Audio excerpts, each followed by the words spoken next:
ಅಂದರೆ ಇದೊಂದು ಹುಡುಕಾಟದ ಕತೆ. ಅಂದರೆ ಯಾವ ಥರ ಅಂದರೆ, ಈಗ ನಾವೆಲ್ಲರೂ ಏನೋ ಒಂದು ಹುಡುಕ್ತಾ ಇರ್ತೀವಿ ಲೈಫಲ್ಲಿ.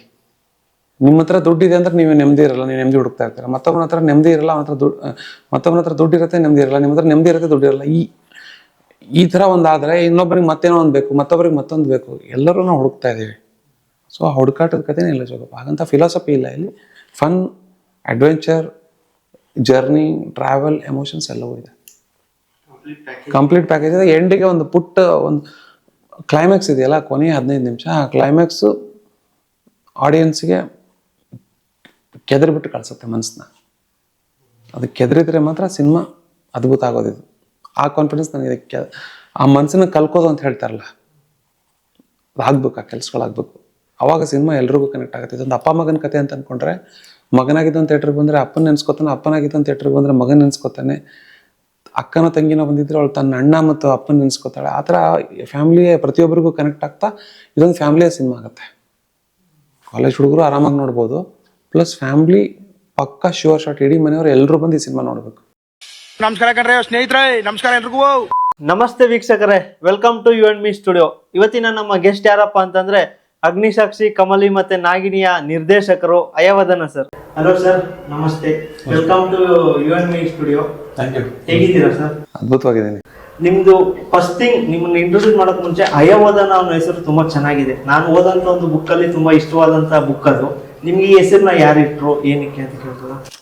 ಅದು ಹಯವದನ ದೇವರ ಹೆಸರದು. ಇಲ್ಲಿ ಸಿರ್ಸಿ ಹತ್ರ ಸೋದೆ ವಾದರಾಜ ಮಠ ಇದೆ. ಅಲ್ಲಿ ವಾದರಾಜ ಸ್ವಾಮಿಗಳಿಗೆ ವಿಷ್ಣು ಹಯವದನ ರೂಪ, ಕುದುರೆ ರೂಪದಲ್ಲಿ ದರ್ಶನ ಕೊಡ್ತಾನೆ. ಹಯ ಅಂದರೆ ಕುದುರೆ, ವದನ ಅಂದರೆ ಮುಖ, ಕುದುರೆ ಮುಖದ ದೇವರು ಅಂತ ಅರ್ಥ. ಅದನ್ನೇ ಕಾರ್ನಾಡರು ಹಯವದನ ನಾಟಕದಲ್ಲಿ ಬಳಸ್ಕೊಂಡಿರೋದು. ನನಗೆ ದೇವರ ಹೆಸರನ್ನ ನಮ್ಮ ಅಜ್ಜ ಇಟ್ಟಿದ್ದು, ನಮ್ಮ ಅಜ್ಜನ ಆಯ್ಕೆ ಅದು. ಆದರೆ ನಾನು ಮೀಡಿಯಾದಲ್ಲಿರೋದ್ರಿಂದ ಆ ಕನೆಕ್ಷನ್ ಎರಡೂ ನಾನು ಖುಷಿ ಪಡ್ತೀನಿ. ಸ್ಪೆಷಲಿ ನಮ್ಮ ಗುರುಗಳಾದ ವೈಶಾಲಿ ಕಾಸರವಳ್ಳಿ ಮೇಡಮ್ ಹೇಳೋರು, ನಿನ್ನ ಹೆಸರಿನ ನಾಟಕಕ್ಕೆ ನನಗೆ ಸ್ಟೇಟ್ ಅವಾರ್ಡ್ ಬಂದಿತ್ತು ಕಣೋ ಅಂತ. ಮೇಡಮ್ ನಾನು ಸ್ಪೆಷಲ್ ಮೇಡಮ್ ಅಂತ ಹೇಳ್ತಾ ಇದ್ದೆ. ಸೊ ಆ ಥರ ಎರಡು ಥರನೂ ಆರ್ಟ್ ಫೀಲ್ಡಲ್ಲಿರೋದ್ರಿಂದ ಆ ಕನೆಕ್ಷನ್ನು, ಮನೆಯಿಂದ ಆ ಕನೆಕ್ಷನ್. ಆಕ್ಚುಲಿ ನೀವು ಫಿಲಿಂ ಡೈರೆಕ್ಟರ್ ಆಗಬೇಕು ಅಂತ ಬಂದು ಸೀರಿಯಲ್ ಡೈರೆಕ್ಟರ್ ಆಗಿದ್ದ, ಇಲ್ಲ ಅದು ಕಲ್ತು ಇಲ್ಲಿಗೆ ಬಂದು ಬರೋಣ ಅಂತ ಅನ್ಕೊಂಡಿದ್ದ? ಫಿಲಮು ಸೀರಿಯಲ್ ಅಂತ ಇರಲಿಲ್ಲ. 2001-2002ರಲ್ಲಿ ಸಿನಿಮಾನು ತುಂಬ ಪೀಕಲ್ಲಿತ್ತು. ಟಿ ವಿ ತುಂಬ ಬೆಳೀತಿತ್ತು ಅವಾಗ. ಉದಯ ಟಿ ವಿ ಆಗ್ತಾನೆ ಈ ಟಿ ವಿ ಬಂದಿತ್ತು. ಈ ಟಿ ವಿ ತುಂಬ ಪೀಕಿಗೆ ಹೋಗ್ತಾ ಇತ್ತು. ಒಂದು ವರ್ಗ ಉದಯ ಟಿ ವಿ ಫಿಕ್ಸ್ ಆಗಿದ್ರೆ, ಇನ್ನೊಂದು ವರ್ಗ ಈ ಟಿ ವಿಗಿತ್ತು. ಸೊ ಟಿ ವಿ ಬೆಳೀತಿರೋ ಕಾಲ, ಮೊಳಕೆ ಹೊಡೆಯೋ ಕಾಲ ಅದುವಾಗ. ಸೊ ನಮಗೆ ಮೀಡಿಯಾದಲ್ಲಿ ಕೆಲಸ ಮಾಡಬೇಕು ಅಂತಿತ್ತು, ದೃಶ್ಯ ಮಾಧ್ಯಮ, ಸಿನಿಮಾ ಆದ್ರೂ ಓಕೆ, ಸೀರಿಯಲ್ ಆದ್ರೂ ಓಕೆ ಅಂತ. ಬಟ್ ಸಿನಿಮಾ ಪ್ರತಿಯೊಬ್ಬ ವ್ಯಕ್ತಿಯ ಆಕರ್ಷಣೆ cinema. Because big screen attraction ಜಾಸ್ತಿ, ಸ್ಮಾಲ್ ಸ್ಕ್ರೀನು ಒಂದು ಪಾರ್ಟ್ ಆಫ್ ಲೈಫ್. ನಮ್ಮ ಮನೇಲಿ ಬರ್ತಿರುತ್ತೆ, ನೋಡ್ತೀವಿ, ನಾವು ಅಲ್ಲಿ ಅದರೊಳಗಡೆ ಕೆಲಸ ಮಾಡಬೇಕು ಅನ್ನೋ ಒಂದು ಅಭಿಪ್ರಾಯ. ಎರಡು ಮಿಕ್ಸ್ ಇತ್ತಲ್ಲಿ. ಇನಿಷಿಯಲಿ ಸಿನಿಮಾಕ್ಕಂತ ಬಂದು ಸಿನಿಮಾ ಕೆಲಸ ಮಾಡ್ತಿರ್ಬೇಕಾದ್ರೆ ಕೆಲವು ಸಿನಿಮಾಗಳಿಗೆ ಅಸಿಸ್ಟೆಂಟ್ ಡೈರೆಕ್ಟರ್ ಸಣ್ಣ ಪುಟ್ಟ ಕೆಲಸಗಳು ಸಿಗೋದು ಯಾರ ಹತ್ರನೂ. ಅಲ್ಲಿ ಅಟೆನ್ಷನ್ ಸಿಗ್ತಿರಲಿಲ್ಲ. ತುಂಬ ದೊಡ್ಡ ಸಿನಿಮಾಗಳಿಗೆ ಹೋದಾಗ 8-10 ಜನ 6 ಜನ ಅಸಿಸ್ಟೆಂಟ್ ಡೈರೆಕ್ಟರ್ಗಳು ಇರ್ತಾರೆ. ಅಲ್ಲಿ ಎಲ್ಲೋ ಒಂದು ಗುಂಪಲ್ಲಿ ಬಂದು ಅಲ್ಲೆಲ್ಲ ಫೀಲ್ಡ್ ಕ್ಲಿಯರ್ ಮಾಡಪ್ಪ, ಅಲ್ಲಿ ಹೋಗಪ್ಪ ಅಂತಾರೆ. ಈ ಥರದ್ದಾದಾಗ ಎಲ್ಲೋ ಒಂದು ಸಣ್ಣದು ಏನೋ ಮಾಡಬೇಕಲ್ಲ, ಹಿಂಗಿದ್ರೆ ಆಗಲ್ಲ ಅಂತ ಟಿ ವಿ ಕಡೆ ಹೋಗಿದ್ದು. ಟಿ ವಿನಲ್ಲಿ ಅಟೆನ್ಷನ್ ಸಿಗುತ್ತೆ. ನಾವು ಒಂದೊಂದು ಸೀರಿಯಲ್ನ ವರ್ಷಾನುಗಟ್ಟಲೆ ಮಾಡ್ತೀವಲ್ಲೇ. ಸೊ ಅಲ್ಲೊಂದು ಫ್ಯಾಮಿಲಿ ಬಾಂಡಿಂಗ್ ಥರ. ಆಮೇಲೆ ಕೆಲಸದ ಜವಾಬ್ದಾರಿ, ಬರವಣಿಗೆ ನಾಲೆಜು, ತುಂಬ ಡಿಟೇಲ್ಡ್ ಸೀನ್ಗಳು, 20 ಪೇಜ್ ಶೂಟ್ ಮಾಡ್ತಿದ್ವಿ ಡೈಲಿ. ಆ ಥರ ಆದಾಗ ಒಂದು ಮೈ ತುಂಬ ಕೆಲಸ, ಒಂಥರ ಅಟೆನ್ಷನ್. ಪ್ರತಿಯೊಬ್ಬರನ್ನ ಸಂಬೋಧಿಸಿ ಮಾತಾಡ್ತಾರೆ. ಆ ಥರದ್ದು ಸಿನಿಮಾಗಳಲ್ಲಿ ಯಾರ್ಯಾರಿಗಂತ ಗೊತ್ತಿರಲ್ಲ ಇನಿಷಿಯಲ್ ಡೇಸಲ್ಲಿ. ಡೈರೆಕ್ಟ್ರು ಪ್ರೊಡ್ಯೂಸರ್ ಆದಾಗ ಗೊತ್ತಾಗ್ತಾರೆ. ಅಸಿಸ್ಟೆಂಟ್ ಡೈರೆಕ್ಟರ್ ಬಪ್ಪ ಇಲ್ಲಿ, ಸೆಟ್ಟು ಬಪ್ಪ ಇಲ್ಲಿ, ಪ್ರೊಡಕ್ಷನ್ ಬಪ್ಪ ಇಲ್ಲಿ ಅಂತ ಕರಿತಿರ್ತಾರೆ. ಅದು ಐಡೆಂಟಿಟಿ ಕ್ರೈಸಿಸ್ ಆಗುತ್ತೆ ಕೆಲವ್ರಿಗೆ. ಆದರೆ ಏನು ಮಾಡೋಕ್ಕಾಗಲ್ಲ. ಅಲ್ಲೊಂದು 40-50 ದಿನದಲ್ಲಿ ಅಲ್ಲಿ ಅದು ಗೆಳೆತನ ಮುಗೀತು. ಸೀರಿಯಲ್ದು ವರ್ಷಾನುಗಟ್ಟಲೆ ಗೆಳೆತನ. ಹೀಗಾಗಿ ಸಿನಿಮಾಕ್ಕಂತ ಬಂದಿದ್ದು ಸೀರಿಯಲಲ್ಲಿ ನೆಲೆ ಕಂಡುಕೊಂಡ್ವಿ. ನಮಗೆ ಸೀರಿಯಲ್ ಎಲ್ಲವನ್ನೂ ಕೊಡ್ತು. ಪ್ರೀತಿಯಿಂದ ಕೆಲಸ ಮಾಡಿದ್ವಿ, ಸಕ್ಸಸ್ ಕೊಡ್ತು, ಅನ್ನ ಕೊಡ್ತು, ನೆಲೆ ಕೊಡ್ತು, ಎಲ್ಲ ಕೊಡ್ತು. ಒಂದು ಪಾಯಿಂಟಲ್ಲಿ ಸಿನಿಮಾ ಮಾಡಬೇಕು ಅಂತ ಅನ್ನಿಸ್ದಾಗ ಮತ್ತೆ ಈಗ ಸಿನಿಮಾ ಕಡೆ ಬಂದಿರೋದು. ಈಗ ಈ ಸ್ಟೋರಿ ಹೆಂಗೆ ಹುಟ್ಟಿತು ಅಂತ ಕೇಳ್ಬೋದಾ ಸರ್? ಸ್ಟೋರಿ ಹುಟ್ಟೋದಕ್ಕೆ ಕಾರಣ ಹೇಳ್ತೀನಿ. ನಾವೊಂದು ಬೇರೆ ಸ್ಕ್ರಿಪ್ಟ್ ಮಾಡ್ತಾ ಇದ್ವಿ. ಆವಾಗ ಆ ಬೇರೆ ಸ್ಕ್ರಿಪ್ಟ್ ಮಾಡೋ ಸಂದರ್ಭದಲ್ಲಿ ಅದರಲ್ಲೊಂದು ಹೀರೋ ಜೊತೆಗೆ ಒಂದು 5-6 ಮಕ್ಕಳು ಇರ್ತಾರೆ. ಮಕ್ಕಳಂದ್ರೆ ನಾವು ಸಮ್ಮರ್ ಹಾಲಿಡೇಸಲ್ಲೇ ಮಾಡ್ಕೋಬೇಕು. ಬಟ್ ಆ ಸ್ಕ್ರಿಪ್ಟ್ ಎಲ್ಲ ಫೈನಲೈಸ್ ಆಗಿ ಇನ್ನೊಂದಿಷ್ಟು ಪ್ರೊಡಕ್ಷನ್ ಪ್ಲಾನ್ ಆಗೋಷ್ಟರಲ್ಲಿ ಸಮ್ಮರ್ ಹಾಲಿಡೇ ಮುಗಿದೋಗ್ಬಿಡ್ತು. ಅಂದರೆ ಶುರು ಆಗ್ಬಿಡ್ತು. ಇದು ಈ ವರ್ಷ ತೊಗೊಳಕ್ಕಾಗಲ್ಲ, ಇದನ್ನು ನೆಕ್ಸ್ಟ್ ಇಯರ್ ತೊಗೊಳ್ಳೋಣ ಅಂದ್ಕೊಂಡು ಅದನ್ನು ಪಕ್ಕಕ್ಕಿಟ್ಟು ಇನ್ನೊಂದು ಸ್ಕ್ರಿಪ್ಟ್ ಮಾಡಬೇಕು ಅಂತ. ಈಗ ನನಗೆ ವೈಯಕ್ತಿಕವಾಗಿ ತಿರುಗಾಟ ಇಷ್ಟ. ನಾನು ತುಂಬ ಅಲಿತಿರ್ತೀನಿ, ಬೇರೆ ಬೇರೆ ಊರು, ಬೇರೆ ಬೇರೆ ಡೆಸ್ಟಿನೇಷನ್ಸ್ ತುಂಬ ಹೋಗ್ತಿರ್ತೀನಿ. ಒಂದು ತಿರುಗಾಟದ ಸಿನಿಮಾ ಮಾಡಬೇಕು ಅನ್ನೋದು ನನಗೆ ಫಸ್ಟಿಂದ ಒಂದು ಆಸಕ್ತಿ. ಈಗ ನೀವು ಒಂದು ಜರ್ನಿ ಸಿನಿಮಾಸ್ ಅಂತ ತಗೊಂಡಾಗ ಹಿಂದಿನಲ್ಲಿ ಜಿಂದಗಿ ನಾಮೇಲೆಗಿ ದುಬಾರ, ಕನ್ನಡದಲ್ಲಿ ಒಲವೇ ಮಂದಾರ, ಅಂಬಾರಿ, ಚಾರ್ಲಿ, ಇವೆಲ್ಲ ಜರ್ನಿ ಸಿನಿಮಾಗಳಂದ್ರೆ ಇನ್ನೂ ಭಾಳಷ್ಟು ಹೆಸರುಗಳು ಈ ಕ್ಷಣಕ್ಕೆ ಫ್ಲಾಶ್ ಆಗ್ತಿಲ್ಲ. ಎಲ್ಲ ಭಾಷೆಯ ಸಿನಿಮಾಗಳನ್ನ ತಗೊಂಡಾಗ ಜರ್ನಿ ಸಿನಿಮಾಗಳು ಒಂದು ಕಾರಣಕ್ಕೆ ಗೆದ್ದಿವೆ. ಅದು ಗೆಲ್ಲೋದಕ್ಕೆ ಒಂದಿಷ್ಟು ಕಾಮನ್ ರೀಸನ್ಸ್ ಇದೆ. ಅದಕ್ಕೆ ಜರ್ನಿ ಆ್ಯಂಡ್ ಎಮೋಷನ್ ಎರಡಲ್ಲಿ ಮಿಕ್ಸ್ ಆಗುತ್ತಲ್ಲ, ಅಲ್ಲಿ ಗೆಲುವಿದೆ ಅನ್ನೋದು ನನ್ನ ಸಿದ್ಧಾಂತ. ಅದಕ್ಕೋಸ್ಕರ ನಾನು ಈ ಸಬ್ಜೆಕ್ಟ್ನ ಫಸ್ಟ್ ತಗೊಂಡಿದ್ದು. ಅಂದರೆ ಇದೊಂದು ಹುಡುಕಾಟದ ಕತೆ. ಅದು ಯಾವ ಥರ ಅಂದ್ರೆ, ಈಗ ನಾವೆಲ್ಲರೂ ಏನೋ ಒಂದು ಹುಡುಕ್ತಾ ಇರ್ತೀವಿ ಲೈಫಲ್ಲಿ. ನಿಮ್ಮ ಹತ್ರ ದುಡ್ಡಿದೆ ಅಂದ್ರೆ ನೀವು ನೆಮ್ಮದಿ ಇರಲ್ಲ, ನೀವು ನೆಮ್ಮದಿ ಹುಡುಕ್ತಾ ಇರ್ತೀರ. ಮತ್ತೊಬ್ಬನ ಹತ್ರ ನೆಮ್ಮದಿ ಇರಲ್ಲ, ಮತ್ತೊಬ್ಬನ ಹತ್ರ ದುಡ್ಡು ಇರುತ್ತೆ, ನೆಮ್ಮದಿ ಇರಲ್ಲ. ನಿಮ್ಮ ಹತ್ರ ನೆಮ್ಮದಿ ಇರುತ್ತೆ, ದುಡ್ಡು ಇರಲ್ಲ. ಈ ಥರ ಒಂದಾದರೆ ಇನ್ನೊಬ್ಬರಿಗೆ ಮತ್ತೇನೋ ಒಂದು ಬೇಕು, ಮತ್ತೊಬ್ಬರಿಗೆ ಮತ್ತೊಂದು ಬೇಕು. ಎಲ್ಲರೂ ನಾವು ಹುಡುಕ್ತಾ ಇದ್ದೀವಿ. ಸೊ ಆ ಹುಡುಕಾಟದ ಕಥೆನೇ ಇಲ್ಲ ಜೋಗಪ್ಪ. ಹಾಗಂತ ಫಿಲಾಸಫಿ ಇಲ್ಲ ಇಲ್ಲಿ. Fun, adventure, journey, travel, emotions ಎಲ್ಲವೂ ಇದೆ. ಕಂಪ್ಲೀಟ್ ಪ್ಯಾಕೇಜ್ ಇದೆ. ಎಂಡಿಗೆ ಒಂದು ಪುಟ್ಟ ಒಂದು ಕ್ಲೈಮ್ಯಾಕ್ಸ್ ಇದೆಯಲ್ಲ, ಕೊನೆಯ 15 ನಿಮಿಷ, ಆ ಕ್ಲೈಮ್ಯಾಕ್ಸು ಆಡಿಯನ್ಸ್ಗೆ ಕೆದರಿಬಿಟ್ಟು ಕಳಿಸುತ್ತೆ ಮನಸ್ಸನ್ನ. ಅದು ಕೆದರಿದ್ರೆ ಮಾತ್ರ ಸಿನಿಮಾ ಅದ್ಭುತ ಆಗೋದಿದು. ಆ ಕಾನ್ಫಿಡೆನ್ಸ್ ನನಗೆ ಆ ಮನಸ್ಸನ್ನ ಕಲ್ಕೋದು ಅಂತ ಹೇಳ್ತಾರಲ್ಲ, ಅದು ಆಗ್ಬೇಕು, ಆ ಕೆಲಸಗಳಾಗಬೇಕು. ಅವಾಗ ಸಿನಿಮಾ ಎಲ್ರಿಗೂ ಕನೆಕ್ಟ್ ಆಗುತ್ತೆ. ಇದೊಂದು ಅಪ್ಪ ಮಗನ ಕತೆ ಅಂತ ಅಂದ್ಕೊಂಡ್ರೆ, ಮಗನಾಗಿದ್ದೊಂದು ಥಿಯೇಟ್ರಿಗೆ ಬಂದರೆ ಅಪ್ಪನ ನೆನೆಸ್ಕೊತಾನೆ, ಅಪ್ಪನಾಗಿದ್ದೊಂದು ಥಿಯೇಟ್ರಿಗೆ ಬಂದರೆ ಮಗನ ನೆನೆಸ್ಕೊತಾನೆ, ಅಕ್ಕನ ತಂಗಿನ ಬಂದಿದ್ರೆ ಅವಳು ತನ್ನ ಅಣ್ಣ ಮತ್ತು ಅಪ್ಪನ ನೆನೆಸ್ಕೊತಾಳೆ. ಆ ಥರ ಫ್ಯಾಮಿಲಿಯ ಪ್ರತಿಯೊಬ್ಬರಿಗೂ ಕನೆಕ್ಟ್ ಆಗ್ತಾ ಇದೊಂದು ಫ್ಯಾಮಿಲಿಯ ಸಿನಿಮಾ ಆಗುತ್ತೆ. ಕಾಲೇಜ್ ಹುಡುಗರು ಆರಾಮಾಗಿ ನೋಡ್ಬೋದು, ಪ್ಲಸ್ ಫ್ಯಾಮಿಲಿ ಪಕ್ಕ ಶ್ಯೂರ್ ಶಾಟ್. ಇಡೀ ಮನೆಯವರು ಎಲ್ಲರೂ ಬಂದು ಈ ಸಿನಿಮಾ ನೋಡಬೇಕು. ಆಮೇಲೆ ನನ್ನೊಂದು ಡೌಟ್ ಸರ್, ಇದು ಸೀರಿಯಲ್ ಅಲ್ಲಿ ಕಾಪಿ ರೈಟ್ಸ್ ಇರಲ್ವಾ ಅಂತ. ಸೀರಿಯಲ್ ಅಲ್ಲಿ ಯಾವುದೇ ಟ್ರೆಂಡಿಂಗ್ ಸಾಂಗು ಮ್ಯೂಸಿಕ್ ಬಂದ್ರೂ ಹಾಕ್ತಾರೆ. ಸೊ ಅದು ಬೇರೆ ಕಡೆಯಿಂದ ಹಾಕಂಗಿಲ್ಲ. ಅಂಡ್ ಅದನ್ನ ಆನ್ಲೈನ್ ಅಲ್ಲಿ ಯಾವ್ದಾದ್ರು ಟೆಲಿಕಾಸ್ಟ್ ಮಾಡಿದ್ರೆ ಕಟ್ ಮಾಡ್ತಾರೆ, ಅಲ್ಲಿ ಮ್ಯೂಸಿಕ್ ಇರಲ್ಲ. ಸೊ ಅದಕ್ಕೊಂದು ಸ್ವಲ್ಪ ಏನಾದ್ರು ಹೇಳ್ಬೋದು. ಅದು ಹೆಂಗೆ ವರ್ಕ್ ಆಗುತ್ತೆ ಗೊತ್ತಾ? ಕಾಪಿರೈಟ್ ಅಲ್ಲೂ ಇರುತ್ತೆ. ಈಗ ಒಂದೊಂದು ಚಾನಲ್ ಅವರು ಒಂದೊಂದು ಆಡಿಯೋ ಕಂಪ್ನಿ ಜೊತೆ ಟೈಅಪ್ ಆಗಿರ್ತಾರೆ. ಅವ್ರಿಗೆ ವರ್ಷಕ್ಕೆ ಇಷ್ಟು ದುಡ್ಡು ಅಂತ ಕೊಡ್ತಾರೆ. ಫಾರ್ ಎಕ್ಸಾಂಪಲ್, ಈಗ 10 ಶೋ ಯಾವತ್ತಿಗೂ ನಡೆಯುತ್ತಲ್ವಾ, 10 ಶೋ ಸೇರಿಬಿಟ್ಟು ತಿಂಗಳಿಗೆ ಒಂದು ದುಡ್ಡು ಅಂತ ಹೇಳ್ಬಿಟ್ಟು ವರ್ಷಕ್ಕೊಂದು ಸಾಲಿಡ್ ಅಮೌಂಟ್ ಆಗಿರುತ್ತೆ. 50 ಲಕ್ಷ, 60 ಲಕ್ಷ, 1 ಕೋಟಿ, 70 ಲಕ್ಷ, 20 ಲಕ್ಷ ಒಂದು ಅಮೌಂಟ್ ಆಗಿರುತ್ತೆ. ಆ ಅಮೌಂಟ್ ಆಡಿಯೋ ಕಂಪ್ನಿಗಳಿಗೆ ಹೋಗ್ತಿರುತ್ತೆ. ಅಂದರೆ ನಾವು ನಿಮ್ಗೆ ದುಡ್ಡು ಕೊಡ್ತೀವಿ, ನಿಮ್ಮ ಆಡಿಯೋನ ಬಳಸ್ಕೊತೀವಿ, ನಿಮ್ಮ ಮ್ಯೂಸಿಕ್ನ ಬಳಸ್ಕೊತೀವಿ ಅಂತ. ಅಂದರೆ ಈಗ ಫಾರ್ ಎಕ್ಸಾಂಪಲ್, ಈಗ ಸುವರ್ಣದಲ್ಲಿ ಒಂದು ಕಾಲಕ್ಕೆ, ಈಗ ಯಾವುದಿದೆ ಗೊತ್ತಿಲ್ಲ, ಲಹರಿ ಇತ್ತು. ಲಹರಿ, ಆಮೇಲೆ ಸೋನಿ ಮ್ಯೂಸಿಕ್ಕು, ಕೆಲವೊಂದು ಕಂಪ್ನಿಗಳಿತ್ತು. ಆ ಲೇಬಲ್ದು ಮಾತ್ರ ನಾವು ಬಳಸ್ಕೋಬೇಕು, ಬೇರೆ ಯಾವುದೂ ನಾವು ಯೂಸ್ ಮಾಡೋಂಗಿಲ್ಲ. ನಮ್ಮ ಎಡಿಟರ್ ಏನು ಮಾಡ್ತಾರೆ, ಇಲ್ಲಿ ಯಾವ ಚಾನಲ್ಗೆ ಸೀರಿಯಲ್ ಮಾಡ್ತಿದ್ದಲ್ಲ ಅದ್ರ ಸಂಬಂಧಪಟ್ಟ ಮ್ಯೂಸಿಕ್ಗಳನ್ನ ಮಾತ್ರ ಶೇಖರಣೆ ಮಾಡ್ಕೊಂಡು ಮಿಕ್ಕಿರೋದನ್ನ ಡಿಲೀಟ್ ಮಾಡ್ಕೊಂಡ್ಬಿಟ್ಟು ಅದನ್ನಷ್ಟೇ ಬಳಸ್ತಾರೆ. ಸೊ ಈಗ ಜಿ ಅಂತ ಬಂದರೆ ಆನಂದ್ ಆಡಿಯೋ ಇರುತ್ತೆ, ಮತ್ತು ಇನ್ನೇನೋ ಒಂದು ಆಕಾಶ್ ಆಡಿಯೋ ಇರುತ್ತೆ, ಅಥವಾ ಇನ್ನೊಂದು A2 ಇರುತ್ತೆ. ಹಿಂಗೊಂದಿದ್ದಾಗ ಅದನ್ನು ಬಳಸ್ಕೋಬೋದು. ಅಲ್ಲಿಂದ ಚಾನಲ್ಗೆ ಪೇ ಆಗೋದ್ರಿಂದ ಅವರು ಅಲ್ಲಿ ಬರೋದಕ್ಕೆ ಕಾಪಿರೈಟ್ ಮಾಡಲ್ಲ. ಅದನ್ನು ಆ ಸೆಟ್ಟಿಂಗ್ ಇರುತ್ತಲ್ಲ, ಅದು ನೀವು ಹೊರಗಿನವ್ರು ಹಾಕಿದಾಗ ಕಾಪಿರೈಟ್ ಸ್ಟಾರ್ಟ್ ಆಗುತ್ತೆ. ಅಲ್ಲ, ಪ್ರಾಡಕ್ಟ್ ಅಲ್ಲ, ಅವ್ರು ದುಡ್ಡು ಕೊಟ್ಟು ತೊಗೊಂಡಿರ್ತಾರಲ್ಲ ಒಂದು ಕಾಲಕ್ಕೆ. ಸೊ ನಮ್ಮದು ಅಂತ ಅವ್ರು ಕ್ಲೇಮ್ ಮಾಡ್ತಾರೆ. ತಪ್ಪಲ್ಲ, ಅದು ಕಾಪಿರೈಟ್ ಆ್ಯಕ್ಟ್ ಅಷ್ಟೇ, ಏನು ಮಾಡೋಕ್ಕಾಗಲ್ಲ. ಬಟ್ ಫೈನಲಿ ನೀವು ಡೈರೆಕ್ಟರ್ ಆದಂಥ ಸ್ವಲ್ಪ ಕತೆ ಹೇಳ್ಬೋದಾ ನಮಗೆ? ಹೇಗೆ ನಿಮಗೆ ಡೈರೆಕ್ಷನ್ ಆಪರ್ಚುನಿಟಿ ಸಿಕ್ತು ಅಂತ? ಈಗ ಕೆಲಸ ಮಾಡ್ತಿರ್ತೀವಿ. ನಾನೀಗ ಮೂಡಲ್ಮನೆ, ಮುಕ್ತ, ಮಿಂಚು ಮತ್ತು ಮಳೆಬೀಲು 4 ಸೀರಿಯಲ್ ವರ್ಕ್ ಮಾಡಿದೆ. ಸೆಟ್ ಅಸಿಸ್ಟೆಂಟ್ ಡೈರೆಕ್ಟ್ರು, ಅಸೋಸಿಯೇಟು, ಈ ಥರ ಬೇರೆ ಬೇರೆ ಡೆಸಿಗ್ನೇಷನ್ 4-5 ಸೀರಿಯಲ್ ಕೆಲಸ ಮಾಡಿದ್ಮೇಲೆ ನಮ್ಮ ಜಯಂತ್ ಸರ್, MN ಜಯಂತ್ ಅಂತ ಡೈರೆಕ್ಟರ್ ಇದ್ದಾರಲ್ಲ, ನಮ್ಮ ಗುರುಗಳವರು, ಅವರು ಸಹಗಮನ ಸೀರಿಯಲ್ ನಡೀತದೆ, ನನಗೆ ಅಸೋಸಿಯೇಟ್ ಡೈರೆಕ್ಟರ್. ಅದಕ್ಕೆ ಒಂದಿನ ಸಂಜೆ ಅವ್ರ ಚಾನಲ್ ಮೀಟಿಂಗ್ ಹೋಗ್ಬೇಕಿತ್ತು. 6 ಗಂಟೆಗೆ ಮೀಟಿಂಗ್ ಕರೆದ್ರು ಅವ್ರಿಗೆ. ಹೈವದ ನಾನು ಮೀಟಿಂಗ್ ಹೋಗ್ತಿದ್ದೀನಿ ಕಣೋ, ಇದೊಂದು ಸೀನ್ ಇದೆ, ನೀನು ಶೂಟ್ ಮಾಡಿಬಿಡು ಅಂತಂದರು. ಅದು ಫಸ್ಟ್ ಡೈರೆಕ್ಷನ್ ಶೂಟು. ಅಂದರೆ ಅದಕ್ಕಿಂತ ಮುಂಚೆ ಸೀರಿಯಲಲ್ಲಿ ಏನಾಗೋದು, ಈ ಕ್ಲೋಸಪ್ ತೆಗಿ, ಎಲ್ಲೋ ಡೈರೆಕ್ಟ್ರಿಗೆ ಫೋನ್ ಬಂತಂದರೆ ಈ ಕ್ಲೋಸಪ್ ತೊಗೋತಾ ಇರೋ ಅಂತ ಹೇಳಿ ಹೋಗ್ತಾರೆ. ನಾವು ಏನು ಮಾಡ್ತೀವಿ, ಆ ಡೈಲಾಗ್ ಎಲ್ಲ ನೋಡ್ಕೊಂಡು ಕ್ಲೋಸಪ್ ತೊಗೋತಾ ಇರ್ತೀವಿ. ಹಾಗಂಗೆ ಅಭ್ಯಾಸ ಆಗಿರ್ತದೆ.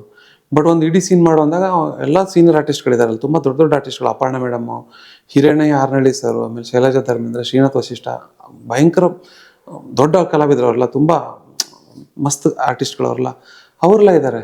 ಸರಿ ಮಾಡೋದು, ಆಯ್ತು ಸರ್ ಮಾಡ್ತೀನಿ ಸರ್ ಅಂತ ಹೇಳ್ಬಿಟ್ಟು ಅದನ್ನ ಶಾರ್ಟ್ ಡಿವಿಷನ್ ಮಾಡಿಕೊಂಡು ಶೂಟ್ ಮಾಡ್ತಾಯಿದ್ದೆ. ಮಾಡಿ ಶೂಟಿಂಗ್ ಮುಗಿಸಿ ನಾನು ಮನೆಗೆ ಬಂದೆ. ಮತ್ತು ನೆಕ್ಸ್ಟ್ ಡೇ ಹೋದೆ. ನೆಕ್ಸ್ಟ್ ಡೇ ಹೋದ್ಮೇಲೆ ಅವರು, ಇವತ್ತು ನಾನು ಮಧ್ಯಾಹ್ನ ತನಕ ಮಾತ್ರ ಇದ್ದೀನಿ, ಮಧ್ಯಾಹ್ನ ಹೋಗ್ಬಿಡ್ತೀನಿ, ಮಧ್ಯಾಹ್ನದಿಂದ ಎಲ್ಲ ಸೀನ್ ಶೂಟ್ ಮಾಡೋ ಅಂದರು. ಯಾಕೆ ಸರ್, ನೀನೇ ಒಂದು ಸೀನ್ ಬಿಟ್ಟು ಹೋಗ್ಬಿಟ್ರೆ ಪೂರ್ತಿ ಬಿಡ್ತಾ ಇದ್ದಾರಲ್ಲ ಅಂತ. ಇಲ್ಲ ಕಣ, ನೀನು ಮಾಡ ಅಂತಂದರು. ಈಗ ನಾವು ಅಸೋಸಿಯೇಟ್ ಆಗಿದ್ದ ಕಾಲಕ್ಕೆ ಡೈರೆಕ್ಟರ್ ನಮಗೆ ಸೀನ್ ಡೈರೆಕ್ಟ್ ಮಾಡೋಕ್ಕೆ ಅವಕಾಶ ಕೊಡ್ತಿದ್ದಾರೆ. ಅಂದರೆ ಅಪ್ಪ ನಮಗೆ ಚೈಲ್ಡ್ಹುಡಲ್ಲಿ ಗಾಡಿ ಓಡಿಸೋಕೆ ಕೊಡ್ತಾನಲ್ಲ, 16-18 ವರ್ಷಕ್ಕೆ ಗಾಡಿ ಓಡಿಸೋ ಅಂತಲ್ಲ, ಅಷ್ಟು ಖುಷಿ. ಅದು ಯೂಶಲಿ ಅದೊಂಥರ ಸಂಭ್ರಮ. ಅದು ನನಗೆ ಡೈರೆಕ್ಷನ್ ಅವಕಾಶ ಸಿಗ್ತಿದೆ, ನಾನು ಹೇಳ್ದಂಗೆಲ್ಲ ಕೇಳ್ತಾರೆ, ನಾನು ಹಂಗೆ ಮಾಡ್ಬೋದು, ನನ್ನ ಥಾಟ್ನ ಎಕ್ಸ್ಪ್ರೆಸ್ ಮಾಡ್ಬೋದು ಅನ್ನೋದು ಹುಚ್ಚದು. ಸೊ ಅಲ್ಲಿ 60 ದಿನ ಡೈರೆಕ್ಷನ್ ಮಾಡಿದೆ ಅವತ್ತು. ಆಮೇಲೆ ಅಲ್ಲಿ ಏನಾಯಿತು ಅಂದರೆ, ನಮ್ಮ ಆರ್ಟಿಸ್ಟ್ಗಳು ಸರ್ಗೆ ಹೇಳಿದ್ದಾರೆ, ಜಯಂತ್ ಸರ್ಗೆ, ನಿನ್ನೆ ಒಂದು ಸೀನ್ ಬಿಟ್ಟರೆ ಅದು ಅದಾದ ದಿನ ಬಿಟ್ಟರೆ ಅವ್ನು ತುಂಬ ಚೆನ್ನಾಗಿ ಶೂಟ್ ಮಾಡ್ತಾನೆ, ಅವ್ನು ಕರೆಕ್ಟಾಗಿ ಹ್ಯಾಂಡಲ್ ಮಾಡ್ತಾನೆ ಅಂತ. ಅದಾದಮೇಲೆ ನೀವು ನಂಬಲ್ಲ, ಆ ಸೀರಿಯಲ್ 330-340 ಎಪಿಸೋಡ್ ಹೋಗಿರ್ಬೇಕು. ಅದು ಇದು 50ನೇ ಎಪಿಸೋಡ್ ನಡೀತಿರ್ಬೇಕೇನು ಕತೆ. ನಾನು ಹೇಳ್ತಾ ಇರೋದು ಈಗ 40 ನಡೀತಿತ್ತಲ್ಲೇ. ಅಲ್ಲಿಂದ 350ವರೆಗೂ ಜಯಂತ್ ಸರ್ ಬರಲಿಲ್ಲ ಸೆಟ್ಗೆ. ಆಮೇಲೆ ಕ್ಲೈಮ್ಯಾಕ್ಸ್ ಶೂಟಿಗೆ ಬಂದರು ಅವರು. ಅಲ್ಲಿ ನಾನೊಬ್ಬ ನಿರ್ದೇಶಕನಾಗಿ ಟ್ರಾನ್ಸ್ಫಾರ್ಮೇಷನ್ ಆಯ್ತು ಅಂತ. ಅಲ್ಲಿಂದ ಒಂದು ಇಂಡಿಪೆಂಡೆಂಟ್ ಅಂದರೆ ಒಂದು ಕೆಲಸ ಮಾಡ್ಲಿಕ್ಕೆ ಸ್ಟಾರ್ಟ್ ಮಾಡಿದ್ದದು. ಸೊ ಹೀಗೆ ಫಸ್ಟ್ ಡೈರೆಕ್ಷನ್ ಶುಭ ಸಹಗಮನ ಅಂತ ಸೀರಿಯಲ್, ಅದು ಕಸ್ತೂರಿ ಚಾನಲ್ಗೆ ಫಸ್ಟ್ ಸೀರಿಯಲ್ ಅದು. ಅಲ್ಲಿಂದ ಆಮೇಲೆ ಅವಲಕ್ಕಿ ಪವಲಕ್ಕಿ ಅಂತ ಇನ್ನೊಂದು ಸೀರಿಯಲ್ಲು ಸುವರ್ಣದಲ್ಲಿ ಬರ್ತಾ ಇತ್ತು. ಅಜಿತ್ ಹಂದೆ ಅಂತ ಡೈರೆಕ್ಟ್ರು, ಈಗ ಶ್ರೀರಸ್ತು ಶುಭಮಸ್ತನಲ್ಲಿ ಆ್ಯಕ್ಟ್ ಮಾಡ್ತಿದ್ದಾರೆ ನೋಡಿ ಅಜಿತ್ ಹಂದೆ ಅವರು, ಬಿಳಿಗಡ್ಡ ಅವರು. ಒಳ್ಳೆ ನಿರ್ದೇಶಕರು ಅವರು, ಆ್ಯಡ್ ಫಿಲ್ಮ್ಸ್ ಎಲ್ಲ ತುಂಬ ಚೆನ್ನಾಗಿ ಶೂಟ್ ಮಾಡ್ತಾರೆ ಅವರು. ಅವ್ರದ್ದು ಸೀರಿಯಲ್ಲು, ನಾನು ಎಪಿಸೋಡ್ ಡೈರೆಕ್ಟರ್, ಅವ್ರು ಡೈರೆಕ್ಟರ್ ಆ್ಯಂಡ್ ಪ್ರೊಡ್ಯೂಸರು. ಅದು ಅದ್ಭುತವಾಗಿ ಕೆಲಸ ಮಾಡಿದೆ. ಒಳ್ಳೆ ಕಾನ್ಸೆಪ್ಟ್ ಆ್ಯಕ್ಚುಲಿ. ಅದು ತುಂಬ ಹೋಗಲಿಲ್ಲ, 100 ಎಪಿಸೋಡ್ ಹೋಯ್ತು ಅಷ್ಟೇ ಸೀರಿಯಲ್ ಅದು, ಬೇರೆ ಬೇರೆ ಕಾರಣಗಳಿಂದ. ಅಲ್ಲಿಂದ ನನಗೆ ಆರ್ಕಾ ಮೀಡಿಯಾದವರು, ಬಾಹುಬಲಿ ಪ್ರೊಡ್ಯೂಸರ್ ಇದಲ್ಲ ಹೈದರಾಬಾದ್, ಅವ್ರದ್ದು ಶುಭಮಂಗಳ ಅಂತ ಈ ಟಿವಿಗೆ ಸೀರಿಯಲ್ 2010 ಅದು. ಅಲ್ಲಿಗೆ ನಾನು ಇಂಡಿಪೆಂಡೆಂಟ್ ಡೈರೆಕ್ಟ್ರಾಗಿ ಪ್ರಮೋಟ್ ಆಗಿದ್ದು. ಫಸ್ಟ್ ಪ್ರಾಜೆಕ್ಟ್ ಅದು. ಫಸ್ಟ್ ಪ್ರಾಜೆಕ್ಟು ಈ ಟಿ ವಿ ದೊಡ್ಡ ಚಾನಲ್ಲು, ಪ್ರೈಮ್ ಟೈಮ್ 9 ಗಂಟೆ ಶೋ. ಆಮೇಲೆ ದೊಡ್ಡ ಪ್ರೊಡ್ಯೂಸರು, ಹೆವಿ ಸ್ಟಾರ್ ಕಾಸ್ಟ್ ಅದು ಸೀರಿಯಲ್ಲು. ಅದು ಅದ್ಭುತ ಎಕ್ಸ್ಪೀರಿಯೆನ್ಸು. ಅದಾದಮೇಲೆ ಅಗ್ನಿಸಾಕ್ಷಿ, ಅದಾದಮೇಲೆ ಮಧುಬಾಲ, ಆಮೇಲೆ ನಾಗಿಣಿ, ಕಮಲಿ, ಆಕಾಶದೀಪ, ಹಿಂಗೆ ಇದು ಸೀರೀಸ್ ಇದು. ಮೊದಲನೇ ಶಾರ್ಟ್ ನಿಂತಿರೋದು? ಅವ್ರು ಡೆಫಿನೆಟ್ಲಿ. ನಾವು ಮಂಡ್ಯದ ಹತ್ರ ಮಹದೇವಪುರ ಇದೆಯಲ್ಲ, ಮಂಡ್ಯ ಹತ್ರ, ಆ ಮಹದೇವಪುರ ಅನ್ನೋ ಒಂದು ಊರು, ಒಂದು ಭಾಳ ವಿಚಿತ್ರವಾದ ಊರು. ಅದ್ರ ಬಗ್ಗೆ ನೀವು ಒಂದು ಡಾಕ್ಯುಮೆಂಟ್ರಿ ಮಾಡ್ಬೋದು. ಅಣ್ಣ ಅವ್ರದ್ದು ರಾಜ್ಕುಮಾರ್ ಸರ್ದು 206 ಪಿಕ್ಚರಲ್ಲಿ ಒಂದು 100-150 ಪಿಕ್ಚರ್ ಅಲ್ಲೇ ಮಂಡ್ಯದ ಮಹದೇವಪುರದಲ್ಲಿ ಶೂಟಿಂಗ್ ಆಗಿರುತ್ತೆ. ಒಡ ಹುಟ್ಟಿದವ್ರು ಹಿಡ್ಕೊಂಡು ಮತ್ತು ಬೇರೆ ಎಲ್ಲ ಸಿನಿಮಾಗಳು. ಒಂದು ಕಾಲಕ್ಕೆ ಕರ್ನಾಟಕದ ಸ್ಟುಡಿಯೋ ಇದ್ದಂಗೆ ಅದು ಮಹದೇವಪುರ. ಜನ್ಮದ ಜೋಡಿ ಸಿನಿಮಾ ಪೂರ್ತಿ ಅದೇ ಊರಲ್ಲಿ ಶೂಟಿಂಗ್ ಆಗಿದ್ದು. ಆ ಊರಲ್ಲಿ ನಂದು ಶೂಟಿಂಗ್ ಇತ್ತು. ಮಳೆ ಬಂದ್ಬಿಟ್ಟು ಪ್ಯಾಕಪ್ ಆಗ್ಬಿಡ್ತು ಮಧ್ಯಾಹ್ನ. ನಾನು ಡಿಸ್ಟರ್ಬ್ ಆಗಿ ಬೇಸರ ಮಾಡ್ಕೊಂಡು ಕೂತ್ಕೊಂಡೆ. ಆಮೇಲೆ ಪ್ರೊಡ್ಯೂಸರ್ ಫೋನ್ ಮಾಡಿದ್ರು ಹೈದರಾಬಾದಿಂದ, ಯಾಕೆ ಡಿಸ್ಟರ್ಬ್ ಆದ್ರಿ ಅಂತ. ಇಲ್ಲ ಸರ್, ಶೂಟಿಂಗ್ ಪ್ಯಾಕಪ್ ಆಯಿತು, ಲಾಸ್ ಆಗಿಬಿಡ್ತು ಅಂತ. ಲಾಸ್ ನಿಮಗಾಗಿಲ್ಲ, ಲಾಸ್ ನಮಗಾಗಿದೆ, ತಲೆ ಕೆಡಿಸ್ಕೊಬೇಡಿ, ಆರಾಮಾಗಿ ಪಿಕ್ಚರ್ ನೋಡಿ, ಈ ಕೆಲಸ ಇನ್ನೊಂದು ದಿನ ಮಾಡಿ ಅಂದರು. ಸೊ ಮತ್ತೆ ವಿತ್ ಹ್ಯೂಜ್ ಪ್ರಿಪ್ರೇಷನ್ ಮತ್ತೆ ರೀಶೆಡ್ಯೂಲ್ ಮಾಡ್ಕೊಂಡು ಅಲ್ಲಿ ಹೋದ್ವಿ, ಇಲ್ಲಿ ಮಹದೇವಪುರಕ್ಕೆ. ಸೊ ಮಹದೇವಪುರದಲ್ಲಿ ಶೂಟಿಂಗ್ ಮಾಡಿದ್ವಿ. ಅಲ್ಲಿ ಒಂದು ಭತ್ತದ ಗದ್ದೆ, ಆ ಸಾಲು ಮರ, ಉಪೇಂದ್ರ ಅವ್ರ ಸೂಪರ್ ಪಿಕ್ಚರ್ ಲಾಸ್ಟಿಗೆ ಒಂದು ಸಾಲು ಮರ ಬರ್ತದೆ ನೋಡಿ, ಅದೆಲ್ಲ ಮಹದೇವಪುರ. ಅದೊಂದ್ಸಲ ಹೋಗಿ ಬನ್ನಿ ಅಲ್ಲಿಗೆ, ಅದ್ಭುತವಾದ ಲೊಕೇಶನ್ ಅದು. ಶ್ರೀರಂಗಪಟ್ಟಣಕ್ಕಿಂತ ಮುಂಚೆ ಲೆಫ್ಟ್ ತೊಗೋಬೇಕು. ಅಲ್ಲಿ ತೆಗೆದಿದ್ದು ಮೆಮೊರೇಬಲ್ ಶೂಟಿಂಗ್ ನನಗದು, ಮೆಮೊರೇಬಲ್ ಶಾಟ್. ಸೀರಿಯಲ್ದು ಸ್ಕ್ರಿಪ್ಟ್ ಏನು ನಡೀತೆ ಸರ್? ಅಂದರೆ ಸಿನಿಮಾದು ನಮಗೊಂದು ಐಡಿಯಾ ಇರುತ್ತೆ, ಎಲ್ಲ ಕಡೆ ಗೊತ್ತಿರುತ್ತೆ. ಬಟ್ ಸೀರಿಯಲ್ ಸ್ಕ್ರಿಪ್ಟು ಮತ್ತು ಫೈನಲ್ ಔಟ್ಪುಟ್ ಹಂಗೆ ಬರುತ್ತಾ, ಎಲ್ಲ ಚೇಂಜಸ್ ಆಗುತ್ತಾ? ಸಿನಿಮಾ ಸ್ಕ್ರಿಪ್ಟಲ್ಲಿ ಆ್ಯಕ್ಚುಲಿ ಮೋಸ್ಟ್ ಆಫ್ ದಿ ಕೇಸಲ್ಲಿ ತುಂಬ ಪ್ರಾಬ್ಲಮ್ ಇದೆ ನನ್ನ ಪ್ರಕಾರ. ಬಟ್ ಸೀರಿಯಲ್ ಸ್ಕ್ರಿಪ್ಟಲ್ಲಿ ಪ್ರಾಬ್ಲಮ್ ಇರಲ್ಲ. ಯಾಕೆ ಪ್ರಾಬ್ಲಮ್ ಇರಲ್ಲ ಅಂದರೆ ತುಂಬ ಡಿಸ್ಕಷನ್ ಆಗುತ್ತೆ. ಚಾನಲ್ಲು ಒಂದಿಷ್ಟು ತಜ್ಞರು ಅದಕ್ಕೆ ಇನ್ವಾಲ್ವ್ ಆಗ್ತಾರೆ. ಸಿನಿಮಾದಲ್ಲಿ ನಾವು ಭಾಳಷ್ಟು ಸಿನಿಮಾಗಳಲ್ಲಿ ಕತೆ, ಚಿತ್ರಕಥೆ, ಸಂಭಾಷಣೆ, ನಿರ್ದೇಶನ ಒಬ್ಬ ಹೆಸರು ಹಾಕೊಂಡ್ಬಿಟ್ಟಿರ್ತಾನೆ. ತಲೆಬುಡ ಇರಲ್ಲ, ಹಿಂದೆ ಮುಂದೆ ಏನೋ ಪ್ರಾಬ್ಲಮ್. ಅಂದರೆ ಕನ್ನಡದ ಮಟ್ಟಿಗೆ ಅಥವಾ ನಮ್ಮ ಕೆಲವು ಸಿನಿಮಾಗಳಿಗೆ. ಕೆಟ್ಟ ಸಿನಿಮಾಗಳು ಎಲ್ಲ ಭಾಷೆಯಲ್ಲೂ ಬರುತ್ತೆ, ಒಳ್ಳೆ ಸಿನಿಮಾಗಳು ಬರುತ್ತೆ. ಓಕೆ, ನಾವು ಬರೀ ಬೇರೆ ಭಾಷೆಯಲ್ಲಿ ಒಳ್ಳೆ ಸಿನಿಮಾ ಬರುತ್ತೆ, ನಮ್ಮದಿಲ್ಲ ಹಂಗಿಲ್ಲ. ಎಲ್ಲ ಲ್ಯಾಂಗ್ವೇಜಲ್ಲೂ ಕೆಟ್ಟ ಸಿನಿಮಾಗಳು ಬರುತ್ತೆ. ಪ್ರಾಬ್ಲಮ್ಮು ಇಲ್ಲಿ ಒಬ್ಬ ಇಬ್ಬರು ಅವರವರೇ ಮಾಡ್ಕೊಳ್ಳೋದು ಇಲ್ಲಿ ಪ್ರಾಬ್ಲಮ್. ಆದರೆ ಸೀರಿಯಲಲ್ಲಿ ತುಂಬ ಆರ್ಗನೈಸ್ಡ್ ಆಗಿ ಪ್ಲ್ಯಾನ್ ಆಗುತ್ತೆ ಸ್ಕ್ರಿಪ್ಟ್. ಈಗ ನಾನು ಬರೆದು ಮಾಡ್ತೀನಿ ಅಂದರೆ ಸಾಧ್ಯ ಇಲ್ಲ. ಅಲ್ಲಿ ನನ್ನ ಥಾಟು ಅಲ್ಲೊಂದಿಷ್ಟು ಚಾನಲಲ್ಲಿ ಅಪ್ರೂವಲ್ ಆಗಬೇಕದು. Unless and until it is okay, ಅದು ಶೂಟ್ ಆಗುತ್ತೆ. ಅಂದರೆ ಒಬ್ಬರು ಬಿಸ್ನೆಸ್ ಹೆಡ್ ಇರ್ತಾರೆ, ಇಡೀ ಚಾನಲ್ಗೆ ಹೆಡ್. ಅವ್ರ ಕೆಳಗಡೆ ಒಬ್ಬರು ಪ್ರೋಗ್ರಾಮಿಂಗ್ ಹೆಡ್ ಇರ್ತಾರೆ. ಪ್ರೋಗ್ರಾಮಿಂಗ್ ಹೆಡ್ ಕೆಳಗಡೆ ಒಬ್ಬರು ಫಿಕ್ಷನ್ ಹೆಡ್ಡು, ಒಬ್ಬರು ನಾನ್ ಫಿಕ್ಷನ್ ಹೆಡ್ಡು. ಒಬ್ಬ ಫಿಕ್ಷನ್ ಹೆಡ್ ಕೆಳಗಡೆ 5 ಜನ ಕ್ಲಸ್ಟರ್ ಹೆಡ್ಗಳಿರ್ತಾರೆ. ಒಬ್ಬ ಕ್ಲಸ್ಟರ್ ಹೆಡ್ಗೆ 2-3 ಶೋಸ್ ಕೊಟ್ಟಿರ್ತಾರೆ. ಆ ಒಬ್ಬ ಕ್ಲಸ್ಟರ್ ಹೆಡ್ ಕೆಳಗಡೆ 3 ಜನ ಇ ಪಿಗಳು ಬರ್ತಾರೆ. 3 ಜನ ಇ ಪಿಗಳು ಒಂದೊಂದು ಸೀರಿಯಲ್ ಮಾಡ್ತಿರ್ತಾರೆ. ಈಗ ನಂದೊಂದು ಸ್ಕ್ರಿಪ್ಟ್ ಮೀಟಿಂಗ್ ಇದೆ ಅಂತಂದರೆ, ಈಗ ನಾನು ಆ್ಯಸ್ ಅ ಪ್ರೊಡ್ಯೂಸರ್ ಡೈರೆಕ್ಟರ್ ನನ್ನ ರೈಟರ್ನ ಕರ್ಕೊಂಡು ನಾನು ಹೋಗ್ತೀನಿ, ಇಲ್ಲ ನನ್ನ ರೈಟರ್ನ ನಮ್ಮ ಆಫೀಸಿಗೆ ಕರ್ಸ್ಕೊಂಡ್ರೆ ಮಿನಿಮಮ್ ಕ್ಲಸ್ಟರ್ ಹೆಡ್ಡು ಒಬ್ಬ ಇ ಪಿ ನಮ್ಮ ಆಫೀಸಿಗೆ ಬರ್ತಾರೆ. ಡಿಸ್ಕಷನ್ ನೆಕ್ಸ್ಟ್ ಮಂತ್ ಅದು ಏನು ಸ್ಟೋರಿ ಅಂತ. ನಾವು 4 ಜನ ಡೈರೆಕ್ಟ್ರು, ರೈಟ್ರು, ಕ್ಲಸ್ಟರ್ ಹೆಡ್ಡು, ಇ ಪಿ 4 ಜನ ಕೂತ್ಕೊಂಡು ಡಿಸ್ಕಸ್ ಮಾಡಿತ್ತು. ಒಂದು ಪೂರ್ತಿ ಒಂದು ಟಾಪ್ ಆ್ಯಂಗಲ್ ಡಿಸ್ಕಷನ್, ಒಂದು 20 ಎಪಿಸೋಡ್ ಡಿಸ್ಕಷನ್ ಮಾಡಿದ್ದನ್ನು ಅವ್ರ ಹೆಡ್ಗಳಿಗೆ ನರೇಟ್ ಮಾಡ್ತಾರೆ. ಅವ್ರು ಓಕೆ ಅಂದಾಗ ಸರ್ ಹೇಳಿದ್ದೀನಿ, ಇದು ಓಕೆ ಇದೆ, ಮುಂದುವರಿಯೋಣ ಸರ್ ಅಂತ. ಅವಾಗ ಇಲ್ಲಿ ಬರವಣಿಗೆ ಸ್ಟಾರ್ಟ್ ಆಗ್ತದೆ ನಮ್ಮದು. ಸೊ ಪ್ರಾಸೆಸ್ ಅದು. ಯಾಕಂದ್ರೆ ನಾವು ಪ್ರಾಜೆಕ್ಟ್ ಮಾಡೋದು ಚಾನಲ್ಗೆಲ್ಲ. ಸೀರಿಯಲ್ ಒಂದು ಚಾನಲ್ಗೆ ಮಾಡ್ತೀವಿ, ಒಂದು ಸಂಸ್ಥೆ.